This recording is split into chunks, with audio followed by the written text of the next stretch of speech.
This is Maina. She's 6 months old and has a week to live. She has acute diarrhea, but she's in hospital because of an overdose from a drug that was given to treat her. That drug is made by one of the biggest multinationals in the world. It's the world's leading anti-diarrheal drug, sold in a country where the sale of drugs is out of control. The company who make it have now agreed to stop manufacture. Too late for Maina.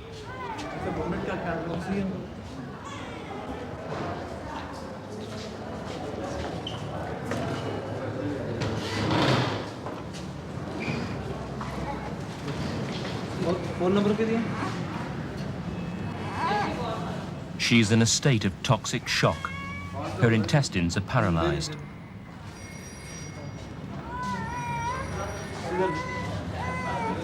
The bacteria in her gut cannot be expelled, and her abdomen has become distended. Eventually, her blood pressure will fall, her brain function deteriorate, and she will die.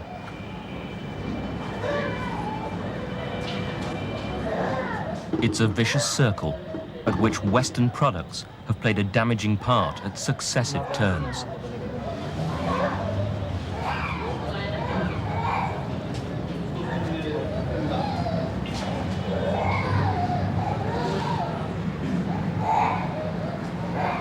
Maina is just one of an unknown number of unnecessary deaths in Pakistan and the rest of the world.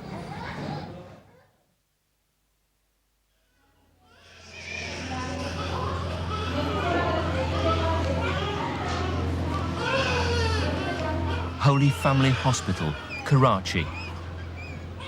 Every year, 5 million babies are born in Pakistan, but more than 500,000 will never reach their first birthday.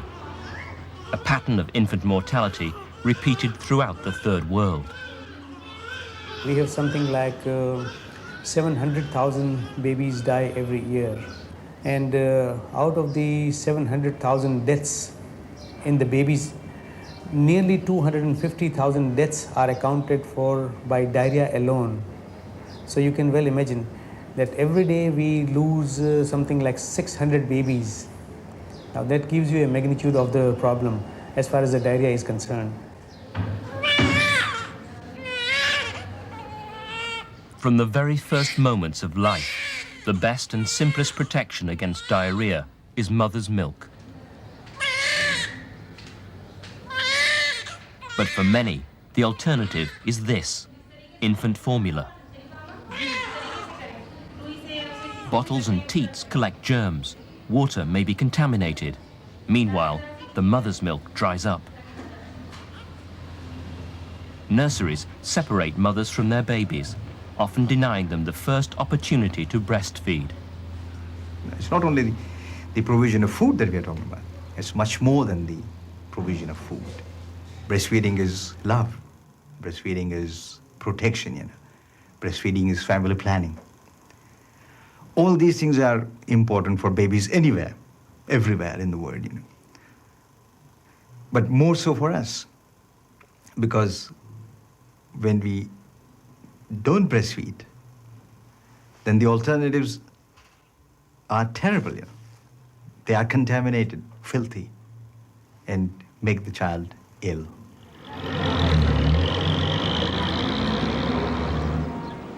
Orangi, the biggest slum in Asia. 1 million people living in the most basic conditions. Lack of refrigeration and poor hygiene mean that disease and diarrhea are inevitable. Sanitation is virtually non-existent. Sewage from all over Karachi flows untreated into the Layari River.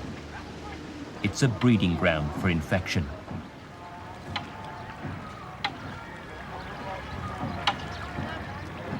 They're conditions which leave children the most vulnerable. A child in Pakistan suffers 10 to 12 bouts of diarrhea each year.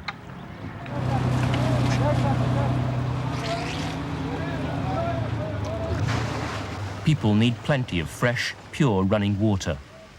But in Pakistan, it's often scarce and expensive. All too often, it is contaminated.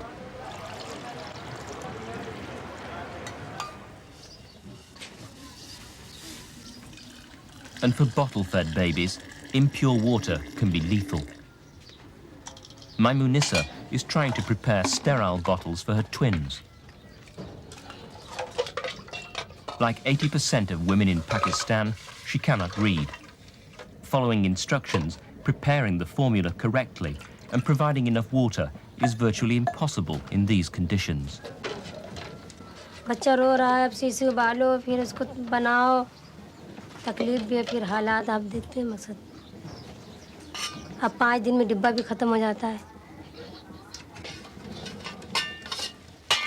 मिट्टी का तेल, हाँ, kerosene तेल लाना पड़ता है। अब 15-20 minute शीशी उबालने में कितना लगता है?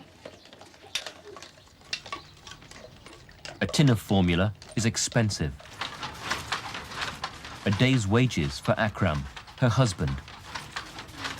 He earns around £1.50 a day, the price of 1 tin of formula. Because it's expensive, mothers routinely overdilute the formula, and that creates malnutrition.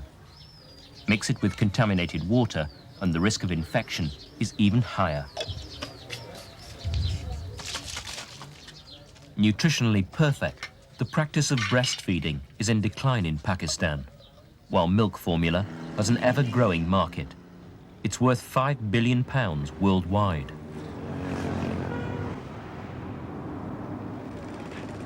Pakistan imports powdered milk from Britain, Holland, America, and Japan. The Japanese company Meiji hold the market share. 15 different companies compete to sell formula in Pakistan. Imports have more than doubled in the last decade. If we don't check the onslaught of the many formula manufacturers coming into this country, yes, we would have a disaster, because at the moment, a traditional breastfeeding culture is changing to bottle feeding culture. We still have mothers in large number who are breastfeeding, but they are being informed, they're being influenced from all possible sources, to change that practice. And if we have a large majority of them doing that, we will have even worse infant mortality, worse conditions for our babies. Even before she left hospital, Maimunissa was introduced to bottle feeding. She was given this free sample of infant formula, but she is aware of the dangers. अभी तो माशाल्लाह मेरे बच्चों को नहीं हुआ है। अब मतलब गर्मी आएगी तो इससे तो खतरा रहेगा। इधर बैठो सामने होकर। अब जरा अगर हम नहीं भी रहे तो बच्ची है कहीं मक्खी वक्खी बैठे पिला दे शीशी तो जाहिर सी बात है वो डायरिया का खतरा होगा। नहीं डालो ना उसको मुंह में ऐसे बस लगाए रहो खाली। This hospital sees the tragic consequences of bottle feeding.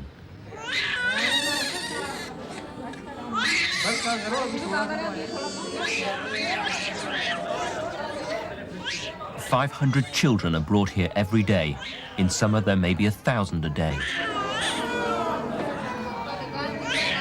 A bottle-fed baby is 14 times more likely to die than a breastfed baby.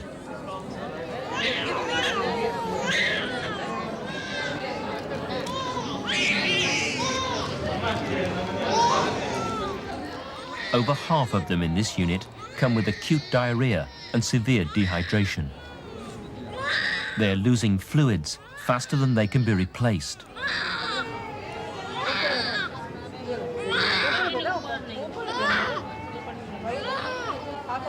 The diarrhea is recurrent.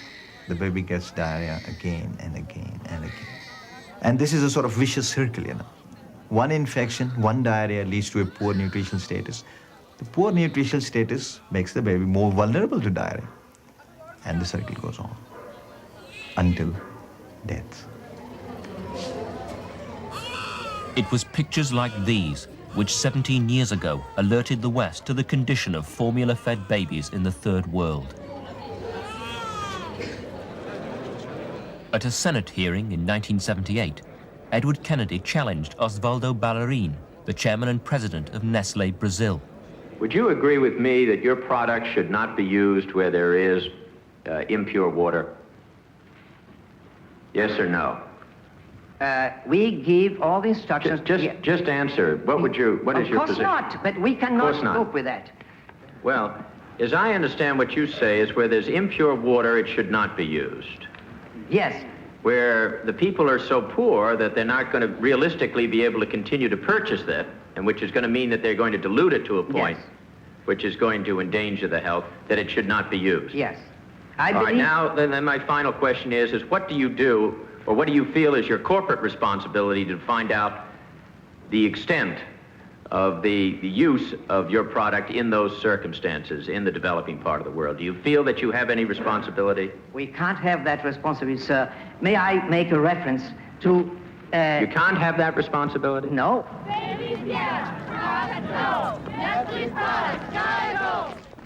There followed a famous worldwide boycott of the biggest infant formula manufacturer, Nestlé.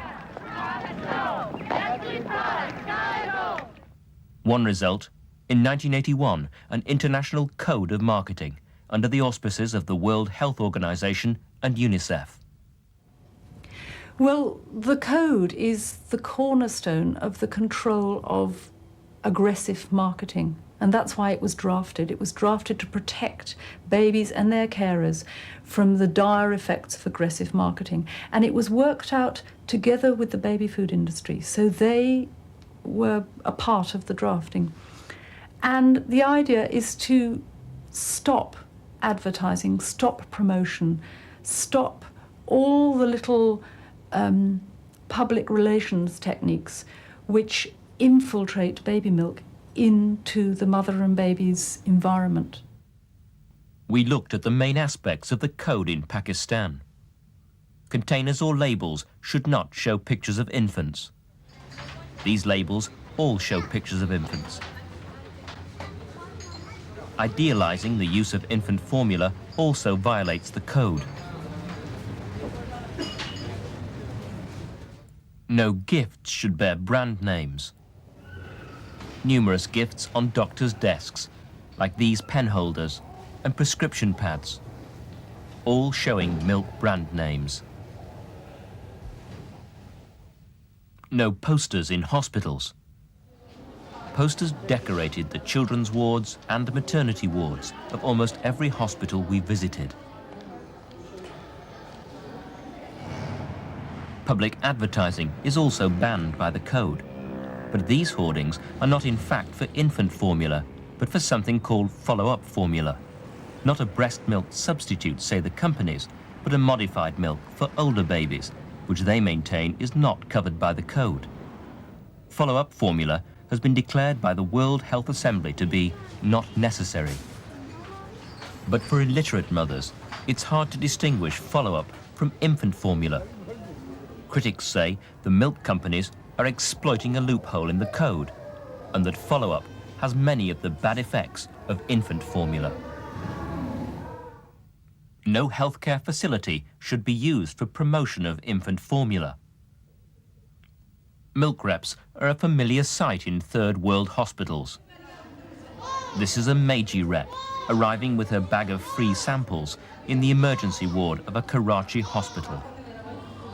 Her visit, quite open, is, as she admits, to promote infant formula. I'm promoting milk formula. Our formula is best, better than other milk formulas. Because we always say that mother's milk is best, but when mother's milk is not possible, and mother have some social and medical problem, then you recommend some modified milk formula. And Meiji FMT is the better one. An infant formula whose promotion in hospitals is banned by the code. Next day, in a maternity hospital, the same Meiji rep.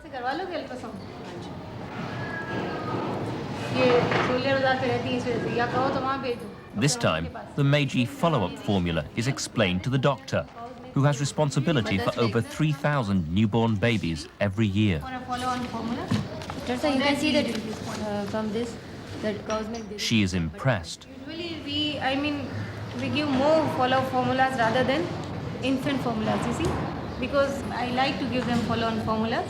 If a company rep approaches a mother, he might have 6 to 9 months sales for one mother. If he approaches a health worker, he might get 40 years of brand loyalty to how many thousands of mothers. And it has been the norm since the beginning of the century for the companies to put their best marketing efforts into relations with the medical profession. And in that same hospital, a rep for the American company, Wyeth, promoting infant formula, another clear code violation. And this is the infant formula, S26. I have to promote my products and convince them about my products only. That's my job. We are following the code. You see, we never advertise our product. Our company, they never advertise. We don't have any posters. You have never seen any poster of S26, I think. One of the most controversial aspects of the code, the donation of free supplies to institutions. Well, the problem of free supplies is a very vexed one because the code allowed free supplies to institutions, and that was a very sensible move because there are disasters, there are orphanages, and it was stipulated that this should not be used for sales promotion. What happens is that reps go to hospitals, they donate free or very cheap supplies of milk, flood a hospital with baby milk, and you get brand loyalty, you get the staff getting used to it being there, you get mothers assuming that there's baby milk in the wards, and this damages lactation. Samples of infant formula should not be provided to health workers except for the purpose of research. A free sample is one of the most insidious ways of undermining breastfeeding. Sending a mother home with a free sample is just dooming her to breastfeeding failure. She's always going to doubt her body. She's always going to think, maybe I haven't got enough milk. And if a health worker has given the free sample, with all the authority that doctors and nurses have, that's even worse. The only possible use of a sample in the WHO code would be for the scientific analysis by a doctor. What happens is the doctor often uses the sample for the wrong reasons, gives it to the mother. We are not going to give mothers. We only give to the doctors. And what do the if doctors they need it. What do the doctors do with the samples? They give to the patients naturally if they need it. It's up to the doctors, you know. It's not up to the mothers. And it's not up to us, no? When you see some of the sick babies in hospital, does that concern you? No. I don't see the sick babies. I don't have direct approach. I told you, no? I don't have direct approach to the mothers or babies. I have approach only to the doctors. I visit only doctors. There are lots of cases of diarrhea that we see. Do you know the cause of that? That's the main problem because of contaminated water, and maybe because of bottle feeding they have some problems with them.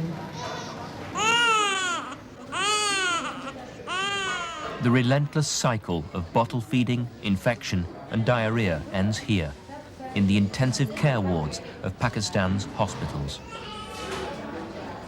But many of these babies now have an additional problem. Their diarrhea has been mistreated with drugs, anti-diarrheal drugs, with potentially fatal consequences.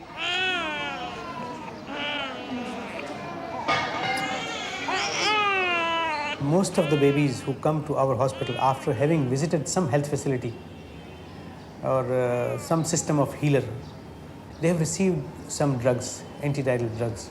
And last 2 decades of research shows that large majority of the diarrheas, particularly the acute watery diarrhea, they do not require any drugs. Administration of any drugs will either prolong the diarrhea or will possibly produce the complications. I think it is a great tragedy, and that is why I am of the opinion that the manufacturers of the drugs have the same responsibility to our children as the practicing physicians have. But we are hopeful that we'll be able to persuade the manufacturers as well as the government authorities to withdraw the dangerous drugs from the market.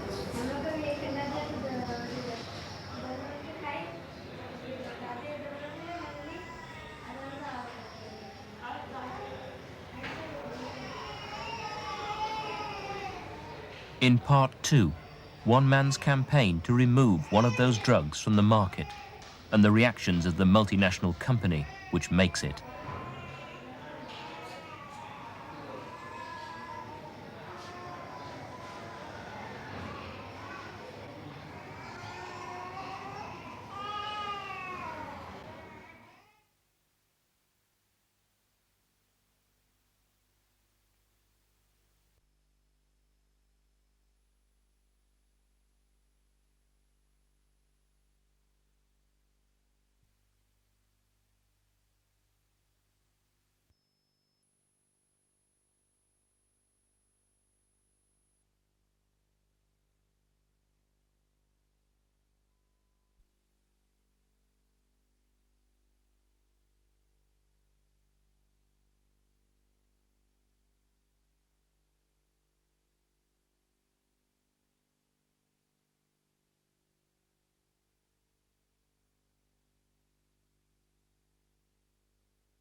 South Punjab, Pakistan.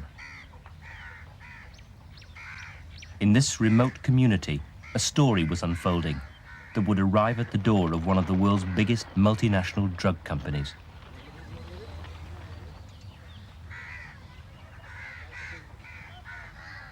Six months ago, Muhammad Ishaq had his first child, a son, born after 8 years of marriage.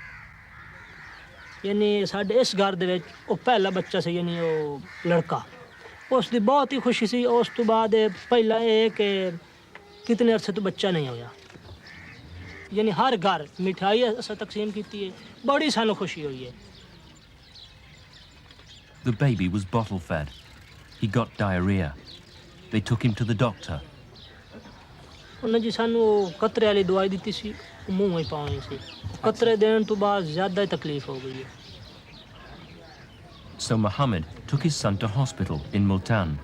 जी ओ पहला भी यानी 2 दिन और 2 रात पहला और 1 रात और 1 दिन पहले यानी होता है इस तरह रो रहा सी और पेट फुलिया सी कि यानी सांस लेना बहुत औखा सी उस तो बाद फिर जी उन्हें इतने सिर च भी यानी कोई नालियां वगैरह ले आईयां सी और उस तो बाद इतने नक च भी उस तो बाद यानी उन्हें कहा भी खून भी देना चाहिए सी खून लाया फिर जी खून ले आंदा फिर खून भी और ऑक्सीजन भी उन्होंने लाई उसे तो ये आवाज़ आई बच्चा फौत हो गया मैं यकदम उठाया उदों मैंने किसी भी नहीं उठाया मैंने आवाज़ ही इस तरह महसूस हुई मैं नहीं मेरा बच्चा नहीं हो सकता मैंने इस तरह यानी तसल्ली से भाई आपने तसल्ली देने वास्ते नहीं मेरे बच्चे मैं उत्थे बिस्तरा सामान जो कुछ उत्थे छड़ के बच्चे आल गया तो बस फौत The doctor who treated him was Professor Tariq Bhutta, head of pediatrics at Nishtar Hospital. He was about to make a disturbing discovery.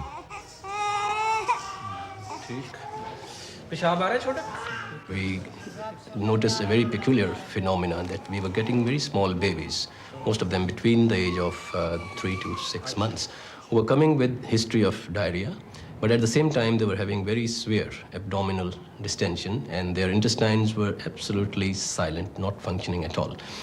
And when we went through the history, we found that all of them had one thing in common, that they were given a drug which is an anti-motility drug. In other words, it stops the intestinal movement completely.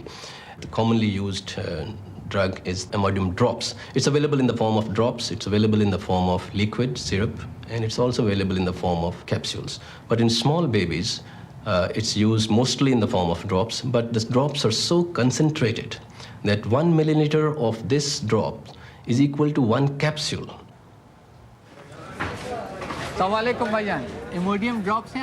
Pakistan's Imodium is made in Karachi by the massive multinational Johnson & Johnson under license from Janssen of Belgium. Within 10 years, Imodium became the best-selling anti-diarrheal drug in the world. And in Pakistan, with millions of bouts of diarrhea in children each year, an enormous market. It's used commonly in adults, in which it doesn't cause any problem. But in small babies, it is not to be used because it is really dangerous. And in this country, this is very freely available. There are many drugs, anti-motility drugs, which are available in the country. But this particular drug is very, very strong and can, with 1 or 2 doses, can cause complete stoppage of the intestinal function. The result is that the child starts getting abdominal distension, and this sometimes can kill the baby. Back in 1980, the World Health Organization said of anti-diarrheal drugs, they are dangerous in children and they should never be used. Johnson & Johnson's specification, Imodium drops in Pakistan should not be given to babies under 12 months, and its use outside the prescribing information is beyond their control. But in Pakistan, that's the problem. In our country, literacy rate is very, very low, particularly amongst women, and more particularly amongst women coming from the rural areas.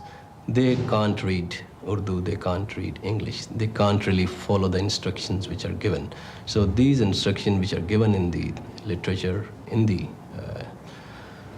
along with the formulation, is really meaningless as far as an ordinary family in Pakistan is concerned. In Britain, Johnson & Johnson make available detailed precautions and warnings about Imodium and its side effects, far more than in Pakistan. The only side effect which is mentioned in our country is that it may cause dry mouth. So when people are not given the correct information about the danger of drug, and the only danger said to be is dry mouth, then of course people will use it thinking it's a very safe drug, so they can use in any amount. In UK, it is not available in the form of drops at all.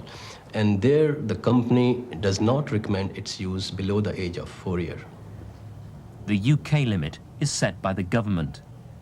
In Pakistan, the age limit is much lower. The advice, not to administer Imodium to infants under 12 months. And they also say that this is also for symptomatic relief of the diarrhea and not a cure of diarrhea. So if you have only a drug which gives symptomatic relief, it should be absolutely safe, particularly for smaller babies where it can cause greater damage. It was a doctor who gave Jamila and Abdul Hafiz Imodium drops for their 2-month-old son. ਹਾਲਤ ਸੀ ਬੱਚੇ ਦੇ ਮੂੰਹ ਐਵੇਂ ਜਿਹੜੇ ਹੁਣ ਸਨ ਇਹ ਉੱਤੇ ਜਿਵੇਂ ਆ ਨਹੀਂ ਸੁੱਕ ਨਹੀਂ ਜਾਂਦੇ ਐਵੇਂ ਸੁੱਕ ਗਿਆ ਸਨ ਬੱਚਿਆਂ ਵਿੱਚ ਸਖਤ ਮਾਲੂਮ ਹੋਣ ਲੱਗ ਪਿਆ ਸੀ ਪੇਟ ਵੀ ਆਫਰਿਆ ਹੋਇਆ ਸੀ ਫਿਰ ਅੰਦਰ ਉਹਨਾਂ ਨੇ ਨਾਲੀ ਲਗਾ ਕੇ ਨਾ ਤੇ ਅੰਦਰੋਂ ਬਈ ਜ਼ਹਿਰ ਜੀ ਨਿਕਾਲਣੀ ਸ਼ੁਰੂ ਕਰ ਦਿੱਤੀ ਤੇ ਫਿਰ ਬੱਚੇ ਦੇ ਬਸ ਜ਼ਰਦ ਰੰਗ ਹੋ ਗਿਆ ਸੀ ਪੀਲਾ पहले पेट आफरिया नहीं सी है बिल्कुल दूसरी कतरे पिलाए सन तो 2-3 घंटे बाद इनकी गैस पैदा हो गया पेट बिल्कुल फुल हो गया तो बस ये हूंग जिवें बच्चे हूंगदे ना भी तकलीफ होंदी है ना तो बस ये हूंग सी पता लगदा सी हूंग ना हालदा सी ना बाजू लांदा सी ना लत्तां कोई चीज़ भी नहीं सी लांदा सिर्फ हूंग गई सी पर जिसले फौत होया बस हूंग बंद हो गई सी Johnson & Johnson say Imodium drops are intended for use under medical supervision. But in Pakistan, that's virtually impossible. The outpatients department of every hospital is overflowing. The system can hardly cope with the demand for treatment and drugs. people are very much drug-minded. A lot of people like to give drug or want drugs for every symptom or every disease. And diarrhea is also one of them. And a lot of children get unnecessary drugs, which can not only be useless, but sometimes even fatal to these children.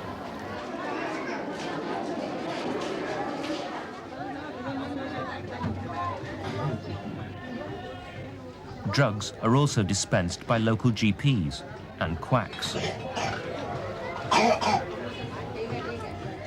The doctor's income comes not from the consultation, but from the medicines he sells.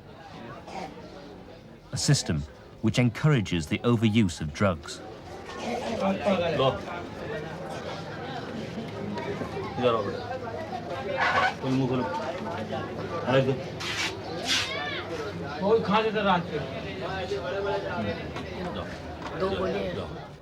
Johnson & Johnson say Imodium drops have prescription status in the third world. But in Pakistan, drugs are available over the counter. 30,000 chemists sell 9,000 different drugs. Prescriptions hardly exist. We are supposed to keep the prescriptions with us, and the drugs and medicines are supposed to be dispensed on the prescription of a registered medical practitioner. But it is not the practice. The practice is that the self-medication is the biggest problem in the health system of the country. People are buying drugs just like they are buying fruits and candies from the shops. So the customers, they come and they ask for any medicine they want. If they should be available under the prescription, then they should not market it in a country where there is no prescription. In India, Bangladesh, Pakistan, many other third world countries, the drug purchase is not controlled by prescription. If they know it, then they should not market it.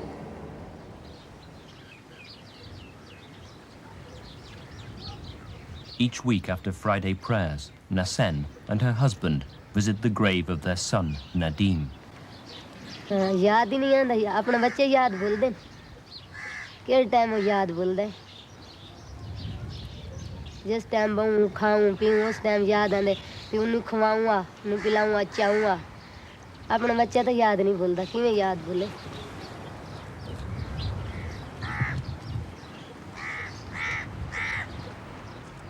Nasen had bought Imodium drops for her son when he got diarrhea. The doctor thought they were safe. Nadeem was 2 years old, well outside Johnson & Johnson's age limit in Pakistan. निस्तर वे ते थुला गए उन्दा बोल चल खावन पीवन बंद है पेट फुल्ला होया उन्हें पेट निस्तर चुंदा फुल्ला होया रिया पिया खाई दियोस कोई चीज ना वो लेंदे रहे बोतल साले में बाजू में बदन फूल गया उनको भाई राग की थाई ना लबी बोतल ना ला सकी उन्हें इतने चीरा दिता चीरा दे के बाद निस्तर ले बोतल ला रात में उठे बोतल लगी रही सवेरे जेड़ा है बस 4 दे टाइम आई लो खत्म थी गया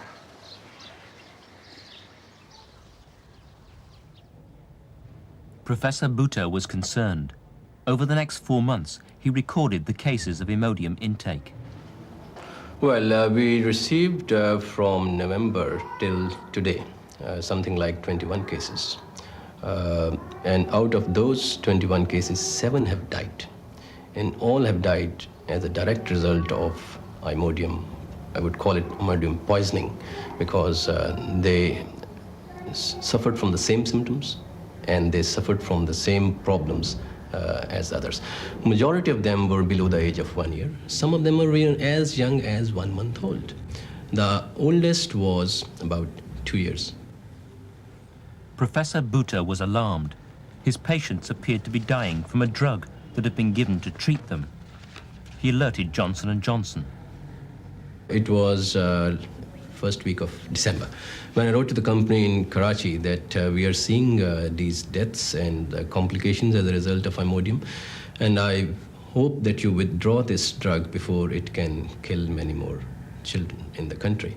But unfortunately, I did not receive any reply from them for nearly 2 months. In the meantime, we got our data together, and I sent my observations to The Lancet in London. 12 days before it was published in The Lancet, Johnson & Johnson replied to Professor Bhutta. The pharmaceutical industry does not have any control on misuse or overdosage. They are trying to say that most of these cases who have died should not have been given the drug. And that is precisely what I'm saying, that this drug should not have been made available, particularly in this formulation of drops, because when you make drops, it's basically for small babies. You don't make drops for adults. For that, they already have capsules. Although Johnson & Johnson said they could not be responsible for misuse, the letter continued, in order to prevent possibilities of reoccurrence of misuse of Imodium in babies and small infants, we will discontinue the manufacturing of Imodium drops. But the letter did not say when they would stop manufacture, nor did it promise to withdraw the drops already on the market. It was only when my letter got published in Lancet that they moved quickly, because the general manager of Johnson & Johnson, he wanted to come over to see me, and he promised that he is going to stop the production of the drug, but for that he needs the permission of the government of Pakistan. I said, if you don't get the permission for the next 6 months, you will keep producing the drug. Well, he said, no, we'll stop it as soon as possible. And but again, when I mentioned that, what about those drugs which are already in the market and will be responsible for killing many more children, he was not very sure what he is going to do about it, because he thought it's very difficult to withdraw all the bottles from the market.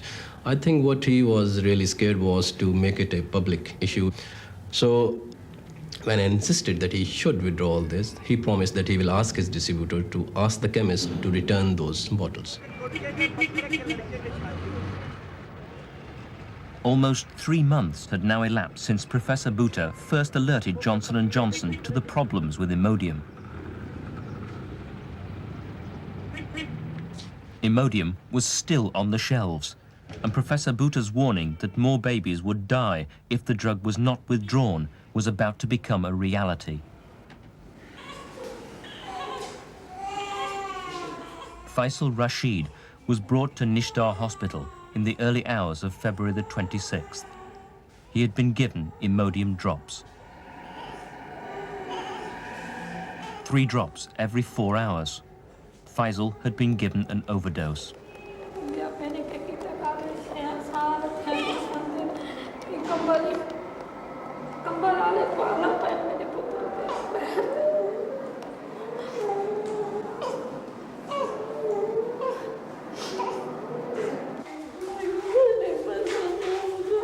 Faisal died at 3:25 the following morning. He was the first child after 14 years of marriage. He was 33 days old.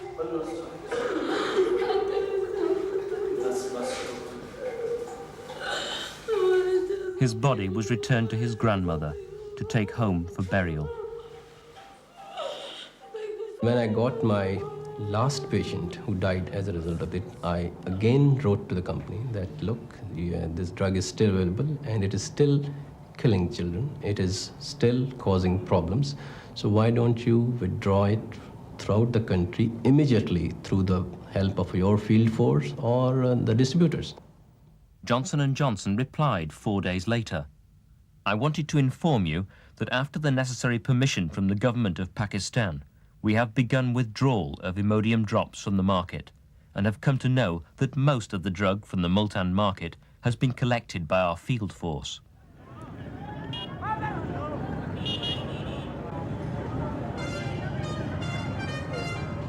The bazaar in Multan and the availability of Imodium drops is being checked by one of Professor Bhutta's doctors.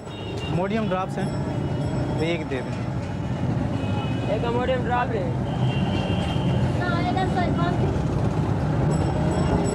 Imodium drops हैं. 4 days after Johnson & Johnson had assured Professor Bhutta that they had effectively removed Imodium drops from the Multan market, he was able to buy them from 5 of the 6 chemists he visited. For the next 2 months, Imodium drops could still be bought at 60% of chemists visited in Pakistan's major cities. By late May, 25 out of 30 chemists in the capital, Islamabad, were still selling Imodium drops. As long as the last bottle is still available in the market, it's going to be a danger. I'm not really waging a campaign. I'm just trying to save the children against these dangerous drugs, which, if not stopped, might keep killing many more.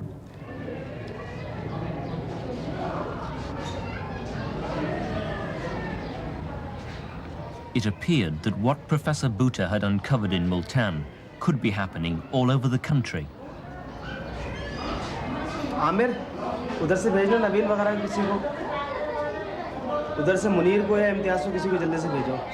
क्या नाम है? In another hospital, Qasim was brought in, suffering from a suspected overdose of Imodium. He was 25 days old.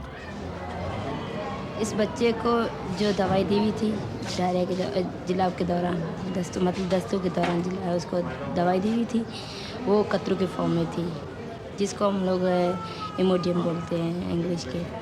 तो उसका पेट फुला हुआ था और बच्चा रुक रुक के सांस ले रहा था। इसको माँ से हम लोग ने पूछा, उन्होंने हमें बताया और उसको बोतल दिखाई, जिससे उसने बताया कि ये दवाई दी हुई है बच्चे को। कोई भी आई एंड इसको 2-2 कतरे दिन में 3 मरतबा दिया जा रहा है। सीरियस बच्चा है, मुश्किल चांसेस लग रहा है इसके बचने का। एक ही दिन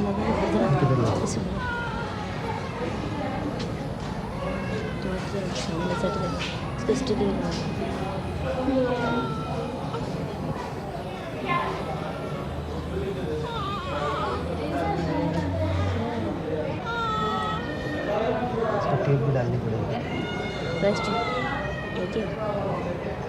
छुट्टी लानी।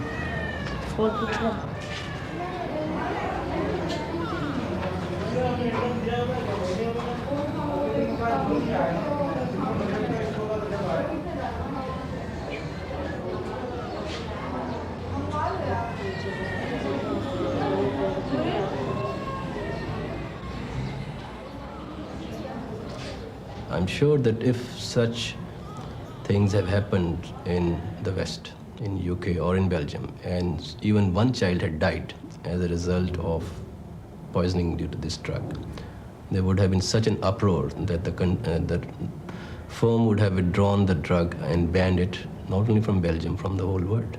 And this is precisely what I would like to see, because if they continue it in any formulation, it is going to kill many more children in the third world countries because of misuse or overuse. So I think the best thing is for all the governments to ban this drug and for the company itself to withdraw this drug from the market. The Pakistan government and Johnson & Johnson agreed to withdraw Imodium drops from the 6th of March. 2 weeks later, doctors were still recommending it and chemists still selling it. मेरे बच्चे को diarrhoea है जी, तो आपकी दवाई इसके लिए दें। क्या एज कितनी है बच्चे की? 10 महीने। 10 महीने। 10 महीने के बच्चे के लिए डॉक्टर्स ज़्यादातर रिकमेंड करते हैं इमोडियम ड्रॉप्स, क्योंकि ये सेफेस्ट ड्रग है और डॉक्टर्स 10 छोटी एज के लिए ये रिकमेंड कर रहे हैं।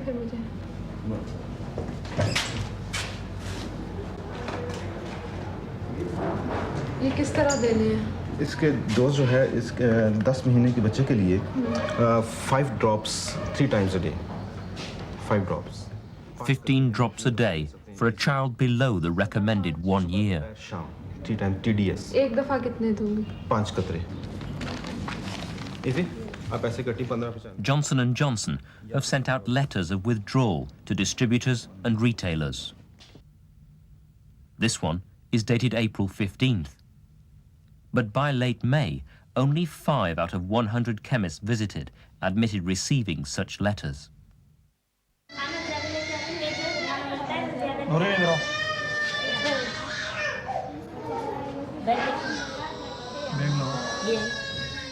Qasim has now been here for 4 hours, but his condition is deteriorating.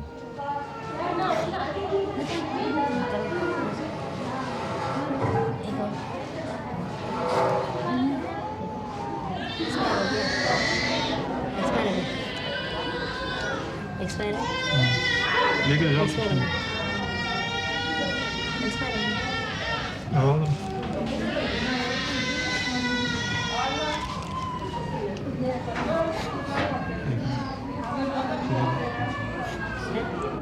तो एक्सपायर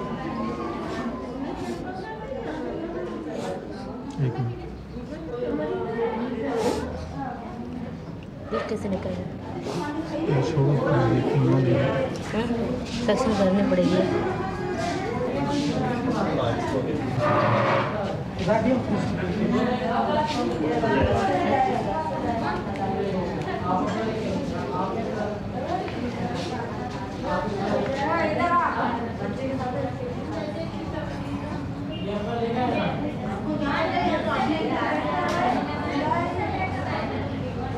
अगर यहाँ है तो यहाँ से ले लो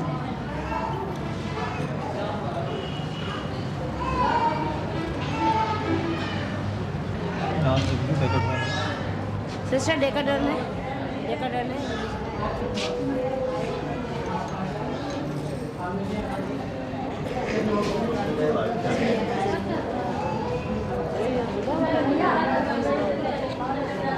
नहीं सुबह ये तो दूसरा है ना वो दूसरा था दो आए नहीं पीडीडी के साथ आज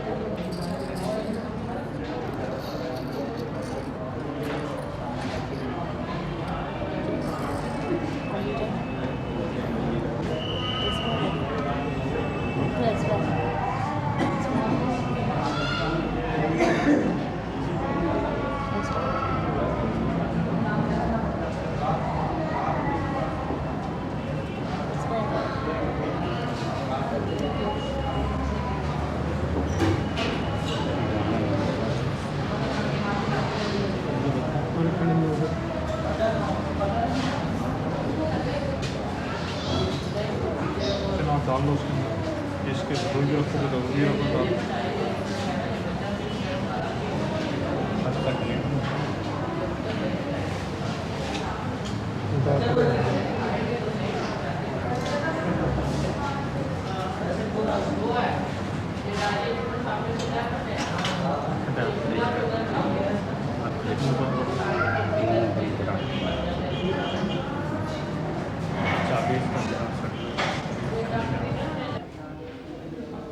Imodium drops are officially off the market in Pakistan. Elsewhere in the world, the company has imposed a 2-year age limit on their use.